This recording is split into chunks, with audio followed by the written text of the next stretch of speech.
आज पहला क्वेश्चन आपका रहेगा, ठीक है, जो समाप्त हुआ था उसी के आगे। उत्तराखंड क्रांति दल के प्रथम अध्यक्ष, ठीक है, क्वेश्चन क्या है, उत्तराखंड क्रांति दल, इसके प्रथम अध्यक्ष कौन रहे, फर्स्ट प्रेसिडेंट कौन रहे, ठीक है। उत्तराखंड क्रांति दल प्रथम अध्यक्ष कौन रहे? चार ऑप्शन हैं आपके, डी पंत, बद्री दत्त पांडे, डी पंत, बद्री दत्त पांडे, ठीक है, दिवाकर भट्ट, मथुरा प्रसाद बमराडा, दिवाकर भट्ट, मथुरा प्रसाद बमडाडा, ठीक है, बमडाडा, इनमें से बमराडा है, बमराडा, ठीक है, इनमें से आंसर आपका जो है, ठीक है, आंसर आपका ए ऑप्शन डी पंत, ठीक है, डी पंत पहला ऑप्शन सही है। उत्तराखंड क्रांति दल के प्रथम अध्यक्ष रहे हैं, ठीक है। और ये क्रांति दल जो था जिसकी स्थापना हुई, हो सकता है ऐसा कुछ पूछा जाए कि देवी दत्त पंत जी जिसके अध्यक्ष बने उत्तराखंड क्रांति दल, उसकी स्थापना कब हुई, ठीक है, तो 1979 याद रखिएगा, इसकी स्थापना हुई 1979, ठीक है, 1979 में इसकी स्थापना हुई थी। उसके प्रथम अध्यक्ष देवी दत्त पंत जी बने थे, इस बात को याद रखे रहिएगा, ठीक है। तो उत्तराखंड के ही नेताओं का सम्मेलन था, आम सहमति के आधार पर दल बनाया गया था, ठीक। नेक्स्ट क्वेश्चन मोस्ट इंपॉर्टेंट है, उत्तराखंड के गांधी के रूप में किसे जाना जाता है, ठीक है, उत्तराखंड के गांधी, ठीक है, ये कौन है, उत्तराखंड के गांधी कौन है, मोस्ट इंपॉर्टेंट क्वेश्चन रहेगा, ठीक है, कई बार पूछा है, ठीक। गौरा देवी, सुंदरलाल बहुगुणा, ऑप्शन भी इसमें बहुत इंपॉर्टेंट हैं, गौरा देवी, सुंदरलाल बहुगुणा, ठीक है, माधो सिंह भंडारी, इंद्रमणि बडोनी, माधो सिंह भंडारी, और डी ऑप्शन है इंद्रमणि बडानी, ठीक है, इंद्रमणि बडोनी, ठीक है। तो कौन उत्तराखंड के गांधी के रूप में फेमस हैं, ठीक है, किसका उपनाम ऐसा है, तो इसका ऑप्शन आपका है डी ऑप्शन, इंद्रमणि बडोनी, इंद्रमणि बडोनी जी उत्तराखंड के गांधी के रूप में प्रसिद्ध हैं, ठीक है। ये गांधीवादी आदमी हैं, तो जाहिर सी बात है, ठीक है, और कुल मिलाकर के उत्तराखंड जो राज्य की स्थापना हुई है, उसके आंदोलनों, जो भी आंदोलन हुए उनमें भी अगुवा का काम किया है शांतिपूर्ण ढंग से, इसलिए इनको उत्तराखंड के गांधी के रूप में दर्जा दिया गया है, ठीक है, बहुत सीधी सीधी बात, ठीक। देखिए एक क्वेश्चन आता है, ताम्र नगरी कौन सा है, पीतल नगरी कौन सी है, एक सामान्य ऑप्शन के हिसाब से उत्तर रहता है, उत्तर प्रदेश में भी है, लेकिन उत्तराखंड के ही 4 जिले अगर ऑप्शन में रहें तो कौन सा होगा, तो उसके हिसाब से जो है जान लें, ठीक है। क्वेश्चन क्या है आपका,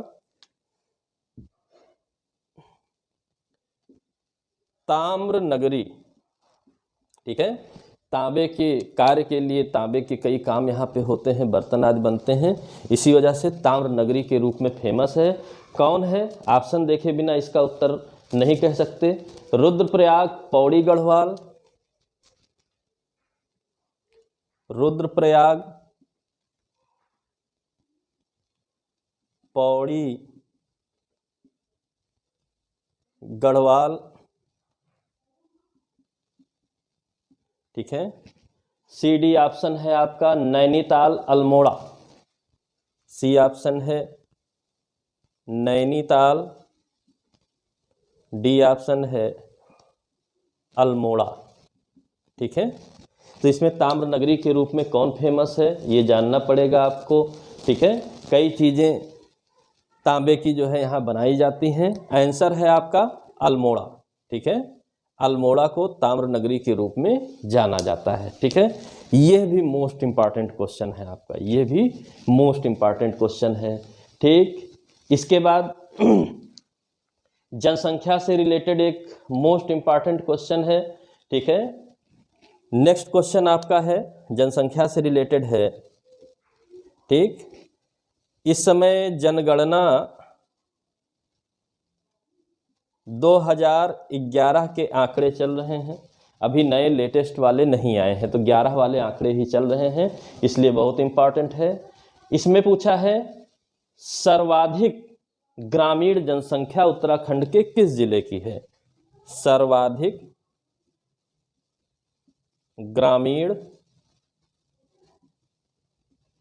जनसंख्या, ठीक है, गांव में निवास करने वाले सर्वाधिक लोग किस जिले में पाए जाते हैं, ये आपका प्रश्न है, ठीक है। अब बात आई क्या क्या आंसर है। उधम सिंह नगर, देहरादून, ए ऑप्शन है उधम सिंह नगर, बी ऑप्शन है देहरादून, ठीक है, सी ऑप्शन है हरिद्वार, डी ऑप्शन है नैनीताल। हरिद्वार, डी ऑप्शन है नैनीताल। किस जिले में सर्वाधिक ग्रामीण जनसंख्या पाई जाती है, ठीक है। आंसर है ए इसका उधम सिंह नगर, उधम सिंह नगर में सर्वाधिक ग्रामीण जनसंख्या पाई जाती है, ठीक है। और इसके साथ यहाँ पर जो परसेंटेज है 64.42% है। यहाँ पर ग्रामीण जनसंख्या की जो परसेंटेज है 64.42% है, यानी कि 64% लोग उधम सिंह नगर के ग्रामीण इलाकों में निवास करते हैं, ठीक है, निवास करते हैं, ठीक। देहरादून की 44% है लगभग, नैनीताल की 61% है लगभग, और हरिद्वार की 63% है कि 63%, यानी हरिद्वार करीबी मामला है। कोई बात नहीं, आंकड़ा नहीं बदलना है, अभी भी आपका उत्तर यही रहेगा कि उधम सिंह नगर में सर्वाधिक, ठीक है। और एक बात याद रखे रहिएगा, ठीक है, फिलहाल तो उत्तराखंड इस तरह नहीं पूछता है, लेकिन जानने के लिए जाने रहिए, ग्रामीण जनसंख्या, ग्रामीण इलाके या शहरी इलाके, इनका जो निर्धारण होता है सुविधाओं की पहुंच और एग्रीकल्चर लैंड, दो आधारों पर किया जाता है, ठीक है। सामान्य तौर पर किस परसेंटेज में कृषि हो रही है उस क्षेत्र में और सुविधाओं की पहुंच की स्थिति क्या है, उसी के आधार पर, ठीक है, ग्रामीण इलाकों का निर्धारण होता है। तो आप जानते हैं यहाँ पर 64%, 63%, 61%, और देहरादून जैसे शहर जो है जिले में भी 44% ग्रामीण जनसंख्या पाए जाने का कारण बहुत स्पष्ट है। पहाड़ी इलाका है, पर्वत आदि हैं यहाँ पर, ठीक, जिसकी वजह से सुविधाएं उतनी आसान यहाँ पर नहीं हैं और क्षेत्र ग्रामीण के रूप में हो जाते हैं, ठीक है। तो यह बात समझे रहिएगा, नहीं तो हो सकता है परसेंटेज आदमी कोई कन्फ्यूजन हो जाए, कन्फ्यूजन नहीं होना चाहिए, ठीक। नेक्स्ट क्वेश्चन है आपका, ठीक है। 1962 में किसी से भारत का युद्ध हुआ था, ठीक है। क्वेश्चन है 1962 युद्ध, और ये युद्ध हुआ था चीन से, भारत का ये युद्ध हुआ था चीन से, ठीक है। और आप जानते हैं उत्तराखंड की सीमा तिब्बत चीन से स्पर्श करती है, तिब्बत चीन से स्पर्श करती है, ठीक। इससे पूर्व उत्तराखंड की कौन सी जनजाति के तिब्बत के साथ व्यापारिक संबंध थे?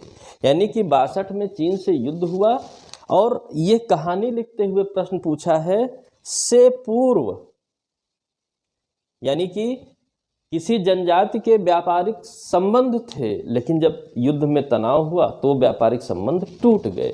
तो कौन सी जनजाति, कौन सी से पूर्व कौन सी जनजाति, ठीक है, इसके तिब्बत के साथ, तिब्बत से व्यापारिक संबंध थे। यानी सीमावर्ती मामला है, सीमा पर तिब्बत के साथ ये व्यापार करती थी जनजाति। कौन सी है, कौन सी है? राजी भोटिया ऑप्शन है, राजी भोटिया, बोक्सा जौनसारी, बोक्सा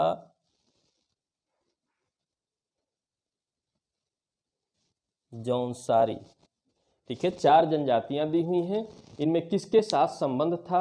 जाहिर सी बात है जो सीमा के पास निवास करेंगे वो तो आप पढ़ भी चुके हैं, ठीक है। तो भोटिया जनजाति, ठीक है, भोटिया जो जनजाति है सीमावर्ती इलाकों में रहती है, इसी के तिब्बत के साथ व्यापारिक संबंध थे, भोटिया जनजाति के संबंध थे, ठीक है। ये दोनों तरफ व्यापार होता था। आक्रमण के बाद दर्रे बंद कर दिए गए, आवाजाही रोक दी गई, व्यापार का जो क्रम था वो टूट गया, ठीक है। यानी कि भोटिया व्यापारी भी हैं, भोटिया व्यापारी भी हैं और पड़ोसी सीमावर्ती तिब्बत के इलाके से ये लोग व्यापार किया करते थे, ठीक है, व्यापार करते थे। लेकिन युद्ध के पश्चात ये संबंध समाप्त हो गया, टूट गया, ठीक है। क्लियर है? नेक्स्ट क्वेश्चन क्या है आपका? अगला क्वेश्चन क्या है? ठीक है, ये आपके 5 क्वेश्चन पांचों मोस्ट इंपॉर्टेंट हैं, ठीक है, लगातार आने वाले। अगला क्वेश्चन ये भी इंपॉर्टेंट है, ठीक है, खाद्य फसलें, ठीक है, इनसे रिलेटेड क्वेश्चन है। क्या क्वेश्चन है? सर्वाधिक क्षेत्रफल पर कौन सी बोई जाती है? सर्वाधिक क्षेत्रफल पर बुआई, ठीक है, किस खाद्य फसल की, निम्नलिखित में से किस खाद्य फसल की उत्तराखंड में सबसे ज्यादा क्षेत्रफल पर इसकी बुआई की जाती है? ऑप्शन है आपका, ऑप्शन है मक्का, बाजरा, गेहूं, चावल। मक्का, बाजरा, गेहूं, चावल, ठीक है, 4 ऑप्शन दिए हैं, ठीक है। मक्का भी बोया जाता है, बाजरा भी, गेहूं भी, चावल भी, चारों फसलें बोई जाती हैं, ठीक है, चारों, इसमें कोई डाउट नहीं है। कि आप इस तरह भी निकाल सकते हैं कि ये नहीं बोई जाती है तो इसको साइड में कर दिया जाए, ठीक है। बाजरा नहीं, सॉरी, बाजरा नहीं बोया जाता है, मक्का, गेहूं, चावल 3 बोई जाती हैं, बाजरा तो बाजरा पहले ही बाहर हो गया, ठीक है।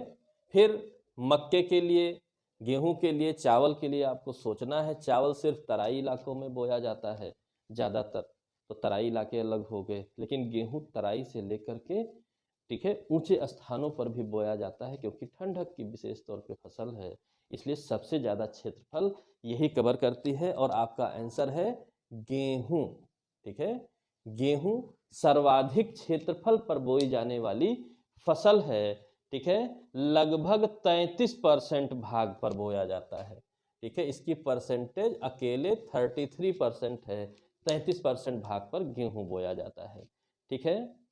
फिर एक और वो मोस्ट इंपॉर्टेंट क्वेश्चन है, ये भी जनगणना से रिलेटेड है कि 2011 की जनगणना में, ठीक है, साक्षरता दर पूछा हुआ है, ठीक है, उत्तराखंड की साक्षरता दर क्या है? यानी कि जनगणना में ही साक्षरता दर निकाली जाती है, तो पूरी बात लिखने की जगह मैंने क्या लिखा, उत्तराखंड राज्य में 2011 की जनगणना के अनुसार साक्षरता दर क्या है? तो ऑप्शन है 79.63, 79.63, ठीक है। बी ऑप्शन है 87.40, 87.40, ठीक है। सी ऑप्शन है 70.40, 70.40 और डी ऑप्शन है 75.80%, ठीक है। तो चार ऑप्शन दिए हुए हैं, चार ऑप्शन, ठीक है। अब यहाँ पर एक बात और भी निकल करके आएगी, ठीक है, एक और बात निकल करके आएगी, ठीक। क्या है, क्या है? मजेदार बात, आंसर जो है आपका वो ए है, 79.63%, ठीक है। बात क्या निकल करके आएगी? पूरे कंट्री की जो औसत साक्षरता दर है वो क्या है, उससे से कंट्री की साक्षरता दर से ज़्यादा है, यानी कि आपके देश की जो कुल साक्षरता दर है, ठीक है, 73% के लगभग, 74 के लगभग चला जाता है, उससे ज़्यादा है उत्तराखंड की साक्षरता दर, ठीक। एक बात तो ये निकल करके आई। दूसरी बात निकल करके क्या आती है कि जो 87.40% लिखा है ये पुरुष साक्षरता दर है, ऑप्शन में लिख दिया गया है, ठीक है। और 70% जो लिखा हुआ है ये महिला, ठीक है। उत्तराखंड में महिलाओं की साक्षरता दर 70.40% है, पुरुषों की साक्षरता दर 87.40% है और एवरेज 79.63% है। तो ऑप्शन भी देखिए उन्हीं चीजों को लेकर के आया गया है, ठीक है, कि कंफ्यूजन क्रिएट हो, पुरुष का भी लिखा, महिला का भी लिखा, एवरेज भी लिखा, तो तीनों चीजें आप देख रहे हैं, जिसमें से आपको चुनना है पूरे राज्य की औसत एवरेज क्या है, 79.63%, ठीक है। बहुत सिंपल, मोस्ट इंपॉर्टेंट क्वेश्चन है, मोस्ट इंपॉर्टेंट क्वेश्चन है। इसके बाद नेक्स्ट है कि उत्तराखंड में, यूके में कोई स्थान है जो द्रोण घाटी के नाम से जाना जाता है, ठीक है, और यह नाम उनका पड़ा है गुरु द्रोणाचार्य के कारण। गुरु द्रोणाचार्य को आप जानते ही हैं, महाभारत काल के गुरु द्रोणाचार्य, ठीक है। इनके नाम से द्रोण घाटी नाम पड़ा है। वो कौन सा स्थान है? अल्मोड़ा, ऋषिकेश, हरिद्वार, देहरादून। चार ऑप्शन हैं, अल्मोड़ा, ऋषिकेश, हरिद्वार, देहरादून, ठीक है। चार स्थान हैं, अल्मोड़ा, ऋषिकेश, हरिद्वार, देहरादून। किसके नाम से? ठीक है, यानी कि देहरादून द्रोण घाटी के नाम से भी, यानी कि देहरादून का एक अन्य नाम भी है। हो सकता है इस तरीके से पूछा जाए कि देहरादून का एक अन्य प्रसिद्ध नाम क्या है, प्राचीन नाम क्या है, तो आप द्रोण घाटी भी कह सकते हैं। तो दा से देहरादून, दा से द्रोण, ठीक है, ऐसा कुछ बना करके याद रखिए, कोई समस्या नहीं है। देहरादून को द्रोण घाटी के नाम से भी जाना जाता है, ठीक है। क्लियर है? बहुत सीधी सीधी बात, याद रखे रहिएगा, इंपॉर्टेंट है, ठीक है। अगला क्वेश्चन है आपका, अगला क्वेश्चन है, ठीक है, राज्य की सर्वोच्च हिमाच्छादित पर्वत चोटी, ठीक है, यानी कि हिम के आवरण से ढकी हुई बर्फ जमी रहती है, ठीक है, सर्वोच्च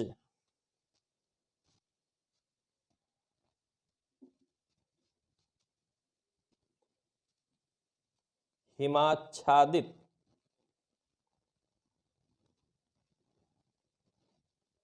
चोटी कौन सी है, पर्वत चोटी कौन सी है? ये यूके के लिए पूछा गया है, उत्तराखंड के लिए पूछा गया है, ठीक है, जिसमें ऑप्शन है कामेट त्रिशूल, कामेट त्रिशूल, नंदा देवी चंगोरी,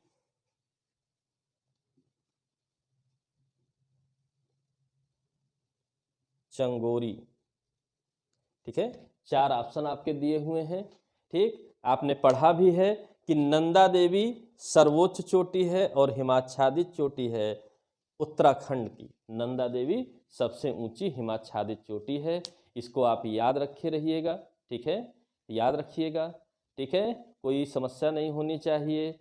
7,817 मीटर इसकी हाइट है, 7,817 मीटर इसकी ऊंचाई है, समुद्र तल से ऊंचाई मापी जाती है, ठीक है। और इसकी ऊंचाई है 7,817 मीटर, क्योंकि कुछ क्वेश्चन इस प्रकार के भी पूछे हुए हैं, हाइट वगैरह, बांध की हाइट भी पूछी हुई है, तो मे भी प्रश्न बन जाए, तो पढ़े हैं सही होने की संभावना आपकी ज़्यादा हो जाएगी, नहीं पढ़े सुने हैं तो गलत हो सकता है, ठीक है। क्लियर है, बहुत सीधी सीधी बात है, ठीक।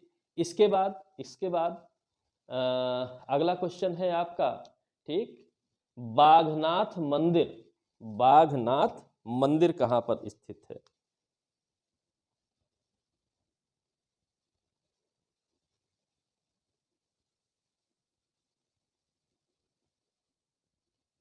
बाघनाथ मंदिर उत्तराखंड में कहाँ पर स्थित है? उत्तरकाशी रुद्रप्रयाग ऑप्शन है, उत्तरकाशी रुद्रप्रयाग,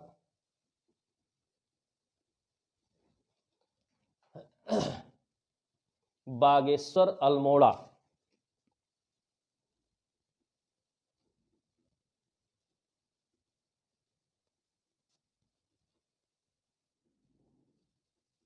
ठीक है। 4 ऑप्शन दिए गए हैं, कहाँ पर स्थित है?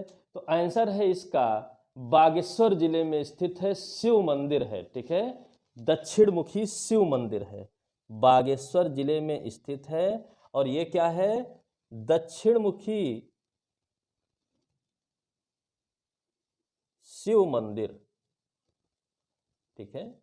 इस प्रकार के भी प्रश्न आ सकते हैं, इसलिए उस बात को भी जानिए, दक्षिण मुखी शिव मंदिर है, ठीक है। ये सभी आपके मोस्ट इंपॉर्टेंट क्वेश्चन हैं, ठीक। देखते हैं नेक्स्ट क्या है।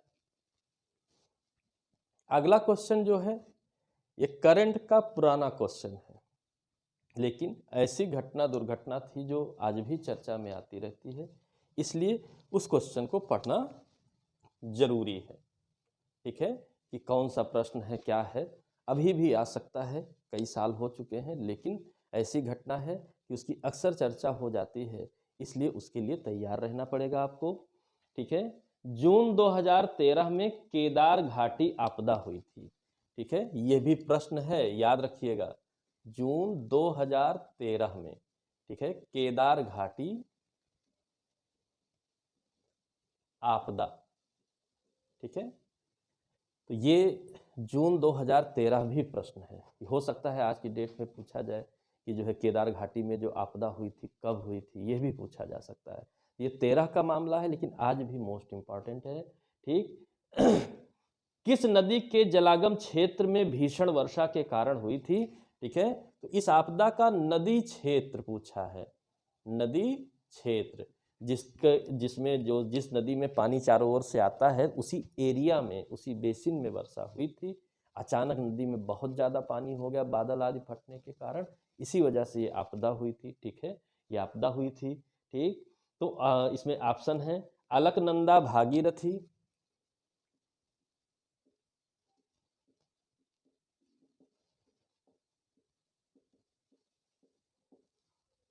अलकनंदा भागीरथी, यमुना मंदाकिनी,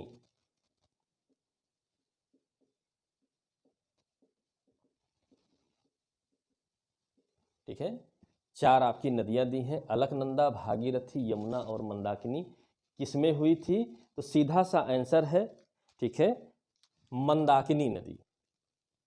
कई स्टेटों में ये क्वेश्चन पूछा गया, करंट के रूप में बहुत चर्चित प्रश्न था, इसलिए मंदाकिनी नदी को याद रखे रहिए। ये अभी भी इम्पॉर्टेंट क्वेश्चन है, अभी बहुत लंबे समय तक ये इम्पॉर्टेंट क्वेश्चंस में शामिल रहेगा, ठीक है। तो ऐसे क्वेश्चन आप छोड़कर नहीं चल पाएंगे। ठीक, अगला क्वेश्चन है, ठीक है, बड़ा इंपॉर्टेंट क्वेश्चन है उत्तराखंड के लिए। ठीक है, यहाँ पर कई राजवंश हुए हैं, इसमें से एक चंद राजवंश था, चंद राजकाल, चंद राजकाल, यानी कि जब चंद वंश के लोगों ने शासन किया उसी को चंद राजकाल कहा जाता है। ठीक है, इस समय जमीन के मालिक जो होते थे, इस राजकाल में जो जमीन के मालिक होते थे उनका नाम क्या है, उनका नाम क्या है, यह बात आपको पूछा गया है। ठीक है, ऑप्शन है खायकर सिरतान, खायकर सिरतान, ठीक है, थातवान ढानटी, थातवान ढानटी। ठीक है, इनमें से कौन सा नाम है जमीन के मालिकों का जो चंद राजकाल में होते थे? तो आंसर है आपका थातवान कहा जाता था। इनको क्या कहा जाता था? थातवान कहा जाता था। ठीक है, चंद राजकाल में जमीन के मालिकों को थातवान कहा जाता था। इंपॉर्टेंट रहेगा। ठीक है, इंपॉर्टेंट रहेगा। नेक्स्ट क्वेश्चन है आपका गन्ने का सर्वाधिक उत्पादन। ठीक है,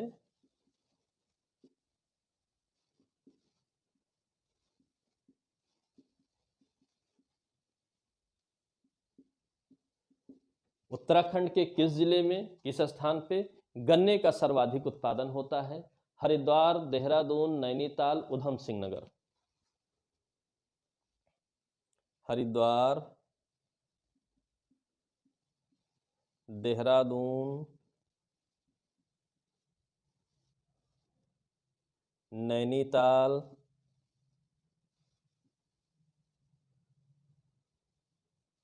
उधम सिंह नगर। ठीक है, इन चार स्थानों में गन्ने का उत्पादन सर्वाधिक कहां पर होता है? ठीक है, तो आंसर है डी। ठीक, डी। और देखा जाए तो उधम सिंह नगर, हरिद्वार, देहरादून तीनों जगहों पर होता है, लेकिन सर्वाधिक उत्पादन पूछा है इसलिए एक चुनना पड़ेगा। आंसर है उधम सिंह नगर। ठीक, इसके बाद हरिद्वार में होता है, इसके बाद देहरादून में होता है।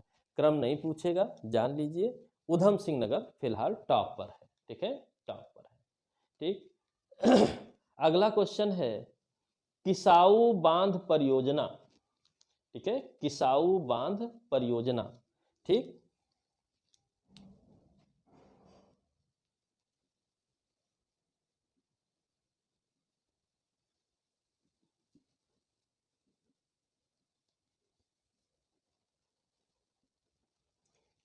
अब ये किस राज्य से रिलेटेड है, इस तरीके से प्रश्न पूछा है। सरल सा क्वेश्चन है, सरल सा क्वेश्चन है।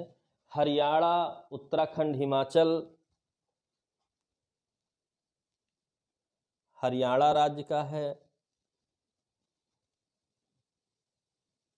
उत्तराखंड और हिमाचल प्रदेश की संयुक्त परियोजना है। ठीक है, जम्मू कश्मीर या असम, J&K, या डी ऑप्शन है असम। इन चारों में से किसका है? तो एक सरल सा जो है आपका आंसर है। ठीक है, ये उत्तराखंड और हिमाचल प्रदेश की संयुक्त परियोजना है। ठीक, संयुक्त परियोजना है। अब बात आई इस चर्चित है तो इससे नेक्स्ट क्वेश्चन भी पूछ सकता है किस नदी पर है। ठीक है, क्या है क्या नहीं, 2023 तक इसे पूरा करने का लक्ष्य रखा गया है। इसकी नदी है, ठीक है, टोंस नदी। और टोंस नदी भी प्रश्न है कि ये किसकी सहायक नदी है? तो ब्रैकेट में आप लिख सकते हैं सहायक है ये यमुना नदी की। यमुना नदी की सहायक नदी है टोंस नदी। उस टोंस नदी पर हिमाचल प्रदेश और उत्तराखंड मिल करके किसाऊ बांध परियोजना स्थापित कर रहे हैं। ठीक है, जल विद्युत परियोजना है, इससे बिजली बनाई जाएगी। ठीक है, बहुत सिंपल सा प्रश्न है। ठीक, याद रखे रहिएगा। ठीक, टोंस नदी सहायक है यमुना नदी की। ठीक है, इसके बाद नेक्स्ट है एक यहाँ पर मेला होता है नंदा राज जात। ठीक है, किसी कारण से चर्चित रहा, पूछा गया, लेकिन मेले के रूप में इंपॉर्टेंट है इसलिए मैं बता रहा हूं। नंदा राज जात मेला। ठीक है, ये क्या है क्या नहीं, तो ऑप्शन से फिलहाल मतलब नहीं है। ठीक, पूछा हुआ है 2014 में हुआ था। ठीक है, इसकी क्या खासियत है, यहाँ पर ऑप्शन की जगह डायरेक्टली जानिए। ठीक, पहली बात ये है कि ये 12 वर्ष के पश्चात मनाया जाता है। ठीक है, 12 सालों बाद ये मेला मनाया जाता है, ये उत्सव मनाया जाता है। दूसरा ये जो धार्मिक अनुष्ठान मेला है ये नंदा देवी से रिलेटेड है। ठीक है, ये किससे रिलेटेड है, नंदा देवी से। नंदा देवी से रिलेटेड धार्मिक उत्सव है जो 12 वर्षों पश्चात मनाया जाता है। इंपॉर्टेंट है, कब मनाया गया ये बात पूछा हुआ है, तो अब तो 14 में मनाया गया था, पुराना हो गया। ठीक है, चर्चा इस वजह से ज़्यादा हुई कि मनाया जाना था, पहले मनाया गया 2000 में, फिर मनाया जाना था 2012 में, लेकिन आप जानते हैं कि वहाँ पर तमाम ऐसी कुछ समस्याएं आई। ठीक है, एक जिस समय मनाया जाना था मलमास लग गया, नहीं मनाया गया। अगले वर्ष केदारनाथ आपदा हो गई, नहीं मनाया गया, 2014 में मनाया गया। चर्चित रहा, इसलिए याद रखे रहिएगा। ठीक है, याद रखे रहिएगा। नेक्स्ट क्वेश्चन है नक्कटी रानी। नेक्स्ट क्वेश्चन है आपका नक्कटी रानी। ठीक है, पहला तो ये शब्द हुआ, ये क्या है कि गढ़वाल के इतिहास में नक्कटी रानी के नाम से कौन विख्यात है, तो इनका उल्लेख कहाँ मिलेगा, गढ़वाल का इतिहास जब आप पढ़ेंगे तब नक्कटी रानी का उल्लेख मिलेगा। ठीक है, तो कौन ये रानी थी, उनका नाम क्या था। ठीक, वो प्रश्न पूछा है, गुलेरिया रानी,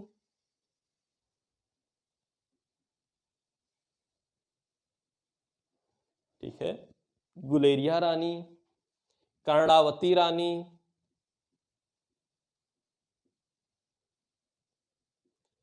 ठीक, 2 ऑप्शन हो गया, नेपालिया रानी,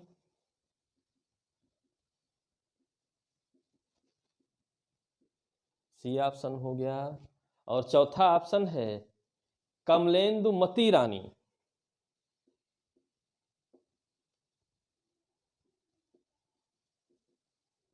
चार ऑप्शन हैं आपके, कमलेंदुमती रानी।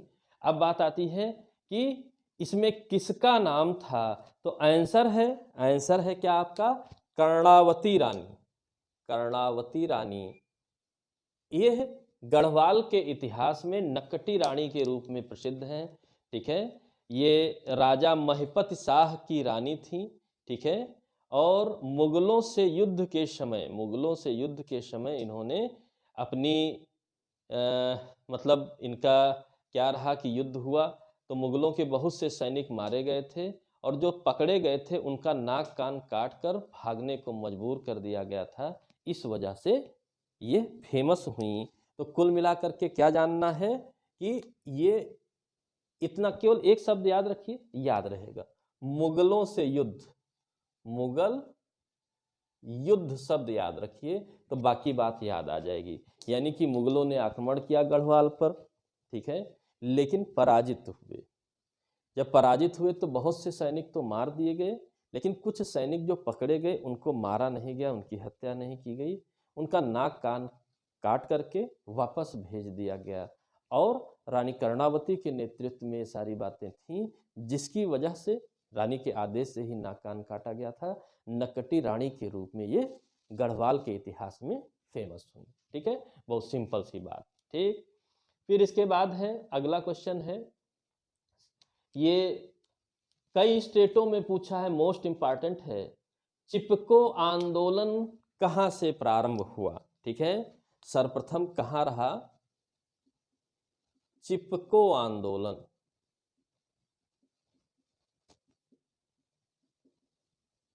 आप जानते हैं भारत क्या विश्व के सबसे बड़े, सबसे मजबूत आंदोलनों में है पर्यावरण सुरक्षा के लिए, वनों की रक्षा के लिए चिपको आंदोलन। इसकी इम्पोर्टेंस इतनी ज़्यादा है कि कई स्टेटों में पूछा गया है और उत्तराखंड में तो पूछा ही जाएगा। ठीक है, इससे रिलेटेड आपको क्वेश्चन भी मिल चुके हैं, किसने प्रारंभ किया, क्या है क्या नहीं है। तो यहाँ पर प्रश्न है जनपद कौन सा है, कहाँ से प्रारंभ हुआ? ठीक है, जनपद का नाम पूछा है प्रारंभ वाले। ठीक है, तो क्या ऑप्शन दिया है? उत्तरकाशी, टिहरी,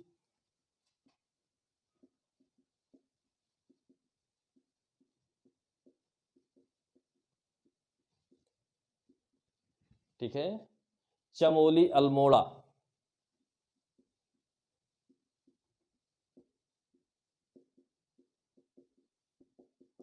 चार ऑप्शन दिए हुए हैं। और ठीक है, मोस्ट इंपॉर्टेंट है, ठीक, तो आप इसको जानिए, चमोली, चमोली जिले से यह प्रारंभ हुआ। ठीक है, चमोली जिले से प्रारंभ हुआ, 1973 में प्रारंभ हुआ।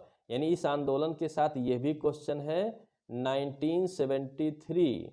ठीक है, ये भी याद रखिएगा। 1973 में प्रारंभ हुआ। ठीक है, तो आप जानते हैं चंडी प्रसाद दत्त, सुंदरलाल बहुगुणा, ठीक है, तमाम लोग इसके लिए मोस्ट इम्पॉर्टेंट हैं, वो आते रहेंगे प्रश्नों में, होता रहेगा। ठीक है, होता रहेगा। एक जनरल सा क्वेश्चन है, कभी कभी ऐसा भी आता है, ठीक है, कभी कभी आता है, बहुत ज़्यादा गूढ़ रहता है, स्टेट स्पेशल, तो वो भी जान लीजिए, मे भी आ जाए, आया हुआ प्रश्न है। ठीक है, उत्तराखंड के किस जिले में सर्वाधिक विकास खंड है? ठीक है, सर्वाधिक विकास खंड वाला जिला कौन सा है? ठीक है, जिला कौन सा है? ठीक है, उसके लिए क्या ऑप्शन है आपके पास? पौड़ी, गढ़वाल, अल्मोड़ा,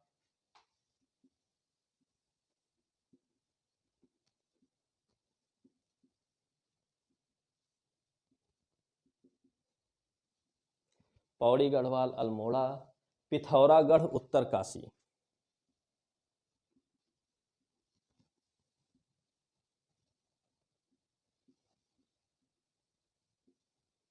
इन चारों में से किस जिले में सर्वाधिक विकास खंड हैं? ठीक है, तो आंसर है पौड़ी गढ़वाल। करीब 15 ब्लॉक्स हैं यहाँ पर। ठीक है, ब्लॉकों की संख्या लगभग 15 है। सर्वाधिक ब्लॉक या विकास खंड पौड़ी गढ़वाल में है। ठीक है, सिंपल सा प्रश्न था, सिंपल सा प्रश्न था, इसको याद रखे रहिएगा। ठीक, फिर है नेक्स्ट क्वेश्चन, गढ़वाल सर्वदलित परिषद। ठीक है, गढ़वाल सर्वदलित परिषद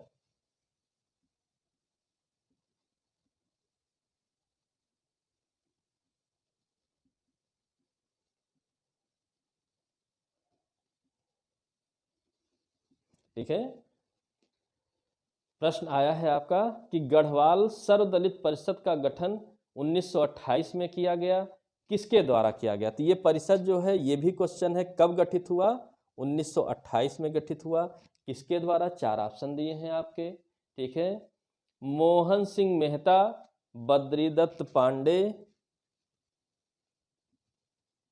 मोहन सिंह मेहता, बद्रीदत्त पांडे,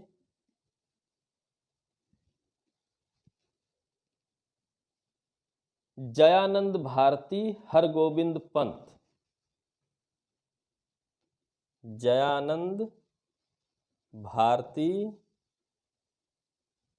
हरगोविंद पंत। इन चारों में से किसने सर्वदलित परिषद का गठन किया?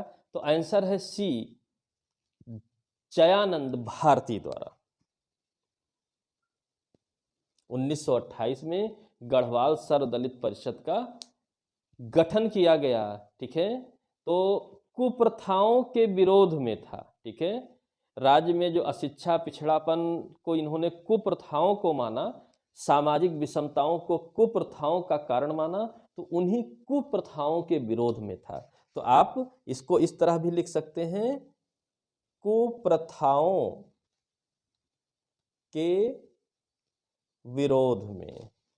ठीक है, कुप्रथाओं के विरोध में रहा, यानी कि सोशल डेवलपमेंट क्यों नहीं हो रहा है, एजुकेशनल डेवलपमेंट क्यों नहीं हो रहा है, तीनों ने कारण उसे गलत कुप्रथाओं को माना, जो लोगों को पीछे की ओर ले जाती हैं, आगे की ओर नहीं बढ़ाती हैं, और उसी के विरोध में इन्होंने सोशल डेवलपमेंट के लिए इसकी स्थापना की, परिषद की, और आजीवन संघर्ष करते थे। ठीक है, बहुत सिंपल सा प्रश्न है। ठीक, अगला क्वेश्चन है इसी तरीके का, प्रजामंडल। प्रजामंडल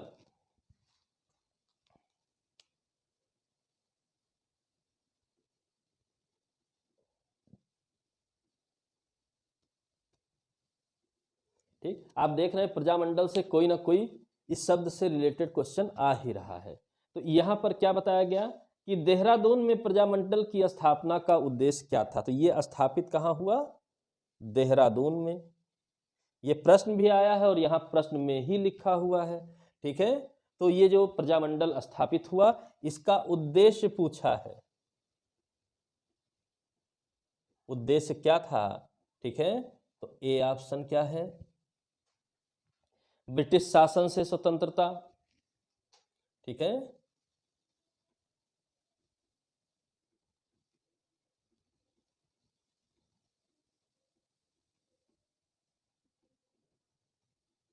बी ऑप्शन है गोरखा शासन से स्वतंत्रता। ठीक है, गोरखा शासन से स्वतंत्रता। सी है जनता को समाज सुधार, यानी कि सी ऑप्शन समाज सुधार है।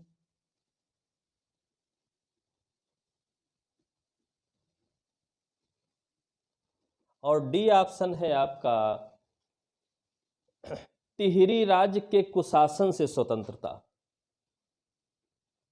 टिहरी राज्य के कुशासन से स्वतंत्रता दिलाने के लिए किस लिए रहा? तो आंसर है डी, आंसर है डी। टिहरी राज्य में जो कुप्रशासन, कुशासन फैला हुआ था, जनता को उसी से मुक्ति दिलाने के लिए प्रजामंडल की स्थापना की गई देहरादून में। ठीक है, टिहरी राज्य के कुशासन से मुक्ति दिलाने के लिए 23 जनवरी 1939 को, ये भी आपका क्वेश्चन आया हुआ है, इसकी स्थापना हुई कब?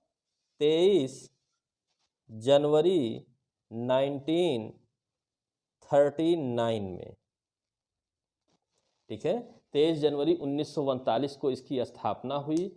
और स्थापक भी पूछे हुए हैं, श्रीदेव सुमन, पढ़ चुके हैं आप, श्रीदेव सुमन, इन्होंने स्थापना की। हर साल आ रहा है, स्थापना भी पूछा है, किसने स्थापित किया वो भी पूछा है। ठीक है, इसके बाद एक और खास बात है, क्या? ये जो श्रीदेव सुमन जी बार बार पूछे जा रहे हैं, इनकी खास बात है, इनकी खास बात यह है कि 84 डेज, 84 दिनों का भूख हड़ताल, हंगर स्ट्राइक किया इन्होंने, और उसके पश्चात इनकी मृत्यु हो गई। ठीक है, श्रीदेव सुमन जी गांधीवादी तरीके से कुशासन से मुक्त कराना चाहते थे। ठीक, 23 जनवरी 1939 को प्रजामंडल की स्थापना की, और संघर्ष के दौरान इन्होंने, जो आंदोलन चल रहा था, 84 दिनों तक भूख हड़ताल की। तत्पश्चात इनकी मृत्यु हो गई 1944 में, मतलब लंबा संघर्ष चला था अंतिम समय में, और इसी वजह से श्रीदेव सुमन जी इतने चर्चा में रहते हैं।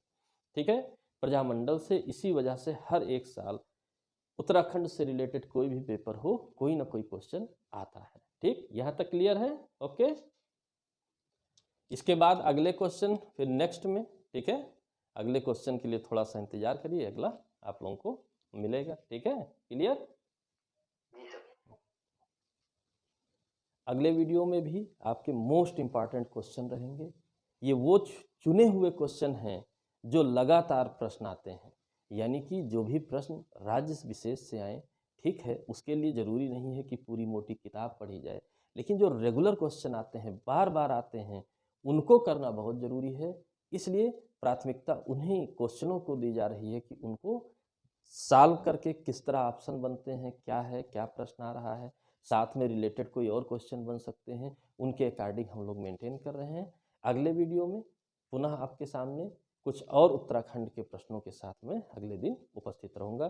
तब तक के लिए आप बार बार इसको दोहराइए, सुनिए, ठीक है, ताकि आपके दिमाग में बैठ जाए, गलतियाँ ना हो। ठीक है, चैनल को सब्सक्राइब कीजिए।